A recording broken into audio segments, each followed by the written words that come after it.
Jesus está ou não presente naquele pão? É sobre isso que nós vamos ver no vídeo de hoje, então fica comigo até o final do vídeo para você entender mais esse trecho do debate do Padre José Eduardo com o Pastor Tassos. Não esquece de se inscrever no canal e ativar o seu sininho, tá bom? E deixar o joinha neste vídeo, que ajuda bastante. Lembrando, tem o botão hypar aqui, apareceu, você clica para ajudar este canal, combinado? Só lembrando, existem algumas pessoas aqui que sim, são evangélicas, protestantes, enfim. Se você não concorda com nada do que for dito aqui, ao menos tenha respeito, siga essas regrinhas aqui, tá? Porque tudo que é dito aqui em relação à Igreja Católica, ao Senhor, para nós é sagrado. Então tenha, no mínimo, respeito, tá bom? Bora para o vídeo? Bora para o vídeo. O poder, a autoridade, a exousia, o que acontece é que a substância muda, os acidentes continuam. Então, o gosto do pão, o cheiro do pão, a medida do pão, a mesma coisa com vinho, etc. Mas aquilo já não é mais pão. O pão se transubstanciou na carne de Cristo e o vinho. A hora que eu ouvi isso, eu lembrei de uma música que é do Louvor e Glória, que falava, né? Não é mais pão, é Deus presente, se vê, se sente. É linda essa música, eu vou tentar deixar o link aqui no comentário fixado, porque ela traz bastante isso que o Padre José Eduardo falou. No sangue. Esta é a única solução que nós temos para dizer que Jesus não mandou a gente para a igreja comer pão. Mas por que tem essa a igreja não é uma padaria de ser o corpo e o sangue? E outra pergunta. Porque é sacrifício. E outra corpo pergunta, e sangue separado. Na Santa Ceia, lá no momento, qual foi o significado dele falar isso? Era realmente que era o corpo dele? Ou... É claro, ele está dizendo, este é o meu corpo que será dado por vós no dia seguinte. Eu estou me colocando como um cordeiro, um sacrifício. É. Mas os judeus comiam a carne depois e bebiam o sangue? É isso que eu não comiam entendo. Comiam a carne, o sangue era aspergido. Para nós aqui é uma grande divergência, né? Nós não cremos na transubstanciação. Mas é o que eu estou dizendo. Pelo simples fato de que aquilo continua sendo pão e continua sendo suco de uva, então, o vinho. Seria apenas uma lembrança? Em memória dele, é uma maneira dele falar, apenas em memória dele. Agora, se transforma, mas a gente não pode ver que transformou. Não é transforma. Não, se transforma a substância. Então, transforma, se transubstancia, mas não há como ver que se transubstanciou, aí fica difícil a pessoa dizer qualquer coisa, né? Porque você vai lá e vê que é pão, e vai lá e vê que é suco de uva. Agora, é um ato de memória quando Jesus do que Jesus fez na cruz. João capítulo 6. Outra coisa, o que Jesus fez lá está definitivo, está consumado. Nós não precisamos matar Cristo toda a missa. Não mata Cristo toda a missa. Então, é o sacrifício que se faz presente, então, é o mesmo. Já está feito. Exato. Já está feito. O que a gente faz é uma memória do momento da cruz em que a linha da justiça cruzou a linha do amor. Foi ali na cruz que o corpo de Cristo e o sangue de Cristo foram dados por nós. 1 Coríntios capítulo 11. Foi ali, cada padre, vez que comerdes o pão e beberdes o cálice, depois eu passo para o senhor, anunciareis a morte do Senhor até que ele venha. Padre estava explicando e você cortou ele. O problema, às vezes não, né? Dos debates é isso. A pessoa tá numa linha de raciocínio, a outra vem... Claro, isso é de propósito, gente. Mas a pessoa vem e corta o raciocínio. Aí a gente tá assistindo, tipo assim, dá um... né?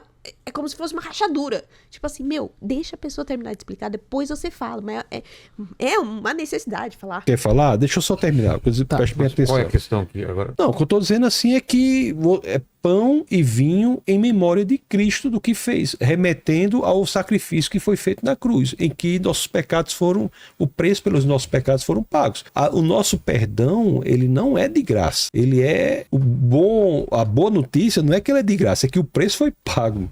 É algo caríssimo, o preço foi pago, e fazemos isso em memória. Agora é uma questão assim uma questão que não demanda tanta coisa, porque a gente vê que não mudou, né? Então, traduzindo isso de uma linguagem bem simples. Então a gente vai na igreja comer pão e lembrar que Cristo morreu pelos pecados. E tomar um suco de uva.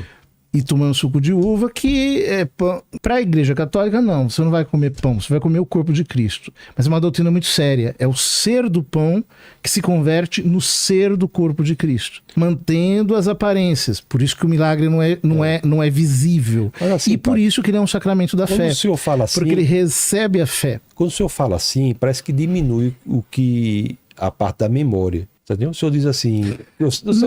Veja bem a maneira que o senhor fala. O senhor diz assim, então a gente vai para a igreja como se fosse uma padaria. O senhor, né, não me parece que é condizente com o nível que o senhor tem. Então, Pastor, quem não crê na transubstanciação não vai para a igreja para comer pão como se fosse uma padaria. O padre José Eduardo explicou muito bem. A parte que é do sacrifício de Cristo, o pão e o vinho são muito sérios. Fazer memória apenas de lembrar é muito pequeno diante daquilo que Cristo fez na cruz. E o padre José Eduardo explicou isso, né? Vai comer pão. Vai para um ato de rememoração do que aconteceu, de trazer a memória. Então, às vezes a gente coloca, eu só lhe peço que o senhor está colocando de uma maneira que eu tenho certeza que o senhor não ia querer que fosse do contrário. Ninguém vai. Deixa eu dizer uma coisa. A gente vai para um ato muito importante da ceia, a ceia do Senhor, para trazer à memória o ponto central da história. Foi ali onde o amor encontrou a justiça. Nós vamos para rememorar e não para repetir o que não pode ser repetido, que já aconteceu. Veja bem. Ninguém precisa matar Cristo todo domingo, entendeu? Porque aquilo já foi cumprido, aquilo já foi estabelecido. Ninguém vai para a padaria, não. A gente vai para a casa do Senhor. Então, tá deixa eu explicar. Deixa eu explicar. Porque é para deixar claro que não é padaria, que ninguém vai lá para comer pão. Até se fosse para comer pão, seria uma péssima escolha, porque o pedacinho do pão é bem pequenininho. Então, não é verdade? Mas só para explicar o que eu estou querendo dizer aqui. O senhor disse que eu estou diminuindo a noção de memória. Não, estou dizendo que a sua relação, comparar com padaria, eu não espero que... Deixa ele falar!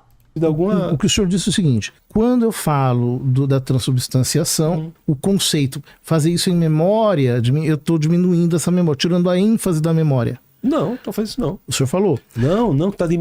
Não penso assim não. Que quem crê na transubstanciação está diminuindo a ênfase da memória, estou dizendo isso não. Eu estou dizendo que nós que não cremos na transubstanciação, pelo simples fato de que o que sobrou lá do pão, você pode fazer o exame que é pão, o que é vinho continua vinho. O que eu estou dizendo que isso aí é feito em memória.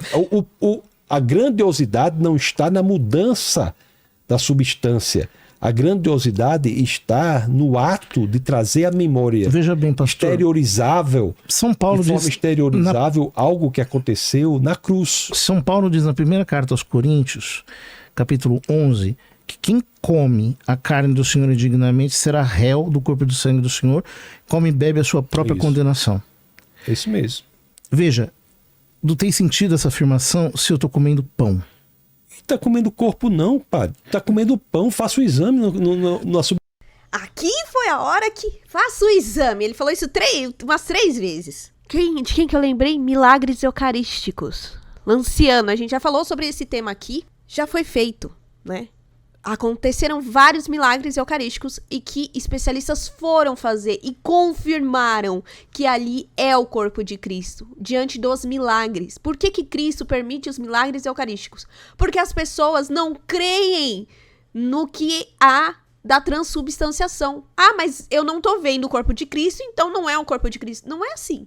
Tem milagres que você não vê, e porque você não vê, não aconteceu um milagre? Então Deus está condenando os outros porque está comendo pão? Não, aquilo não é corpo não, padre. O senhor está dizendo assim, está batendo o pé, que está comendo corpo, está comendo carne. Faça o exame que não é carne não, é pão. Faça não, já fizeram, é carne.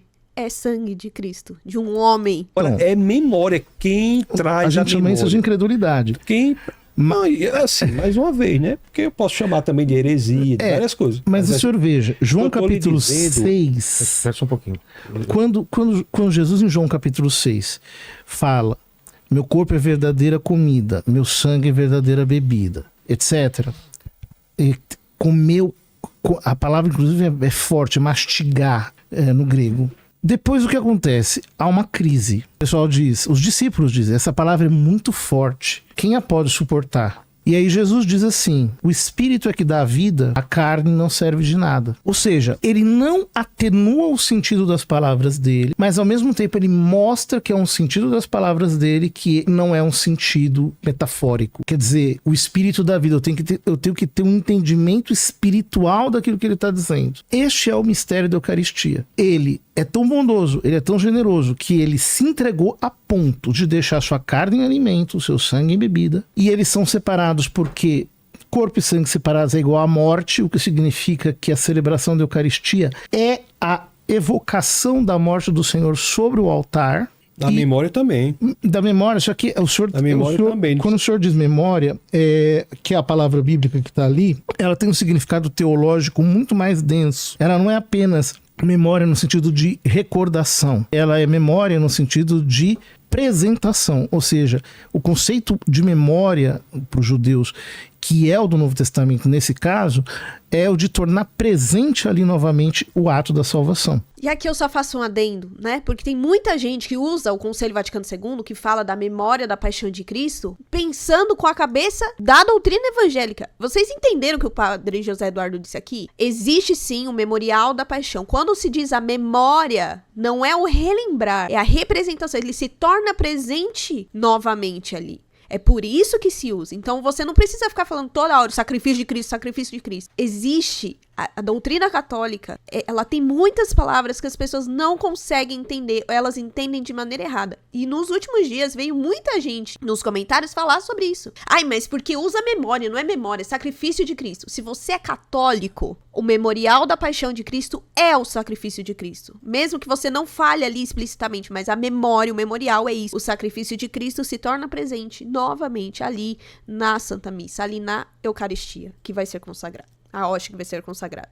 Então, o sacrifício do Senhor. Não há um outro sacrifício. Eu não estou matando Cristo de novo aos domingos. O sacrifício do Cordeiro é eterno. Quando o autor da carta aos Hebreus diz que ele se ofereceu ao Pai pelo Espírito eterno, esse encontro da misericórdia e da justiça que o Senhor diz... Do amor e da justiça. Do amor misericórdia. E da justiça. Esse encontro se deu numa intersecção entre o tempo e a eternidade. Por isso que o Apocalipse diz que o Cordeiro foi imolado antes da fundação do mundo. Mas isso não tem nada a ver com o fato de ser carne e ser sangue. O sacrifício do Cristo é eterno. O Cordeiro está imolado em pé diante do altar. Ele foi levado ao glória da eternidade. Portanto, sacramentalmente, o que nós fazemos, trazer este sacrifício que é sempre atual para este instante, para este momento. O nome disso é Santa Missa. Nós fazemos isso também. Eu acho que não. Não, porque pode vocês não sacrificam. Se achava, passa a achar diferente. Porque o que a gente primeiro faz que os senhores lá não acreditam no sacerdócio. Na memória, não acredito no sacerdócio. E aí depois eles vão discorrer, mas depois assistam, gente, o debate completo, vale muito a pena, principalmente, e é até um debate que... Um debate não, um diálogo, uma conversa, uma reflexão que eu tenho tido aqui, tanto no canal quanto lá na paróquia também, porque como vocês sabem, né, hoje eu estou nos Ministros Extraordinários da Sagrada Comunhão. E lá... a gente tem encontrado muitas situações, não em relação a quem serve, né? Mas as outras pessoas, vocês sabem que eu gosto de conversar, né? E aí, algumas pessoas falaram que, atualmente, elas conseguem ter a dimensão de que é Deus, primeiro que Jesus é Deus, e do que acontece ali na Eucaristia. Então, e são, assim, pessoas que vivem a missa nova, tá? Não é a missa em latim. Pessoas que vivem a missa nova. E lá a gente tem refletido bastante isso, né? Como que a gente pode mostrar a importância... Porque a gente só se comporta bem quando a gente entende a importância da Santa Missa. Como que a gente pode mostrar, explicar, não sei, fazer com que as pessoas tenham essa consciência de tudo isso que o padre José Eduardo falou. E aí aconteceu esse debate, e quando chegou na parte da Santa Ceia, eu falei, meu Deus, é isso. Então, tem coisa que eu não posso vir aqui e ficar mostrando, né? Ou não tem como eu desenhar, né? Mas tem pessoas como o padre José Eduardo que explicam muito bem e que, quem sabe, se você não está mais participando da Santa Missa por algum motivo, que você volte a participar. Se você é católico, você volte, né? Procure uma confissão e volte a vivenciar a Santa Missa. Se você tem alguma irregularidade, busque corrigir essa irregularidade para voltar a comungar. Se por algum motivo você não consegue comungar, vá à Santa Missa e comungue espiritualmente, né? Viva esse momento. Se você é evangélico, que agora, por meio dessa pequena explicação, você entenda que não é um pãozinho, é o próprio Cristo para nós. Ali não é pão sem fermento. Ele tem o lado espiritual, o próprio sacrifício de Cristo, tá bom? Bom, eu não tenho mais o que acrescentar, porque o padre José Eduardo já fez isso. Então, deixa aqui nos comentários como você se sente diante da Santa Missa, e principalmente ali no momento de consagração, e se você tem participado da Santa Missa. Deixa aqui nos comentários, mas não esquece, por favor, de seguir essas regrinhas aqui, tá bom? Principalmente nesse vídeo que nós estamos falando daquilo que é muito sagrado para nós, que é a Eucaristia. Não esquece também de deixar meu joinha neste vídeo, se inscrever no canal e ativar o seu sininho. Então é isso, até o próximo vídeo. Tchau!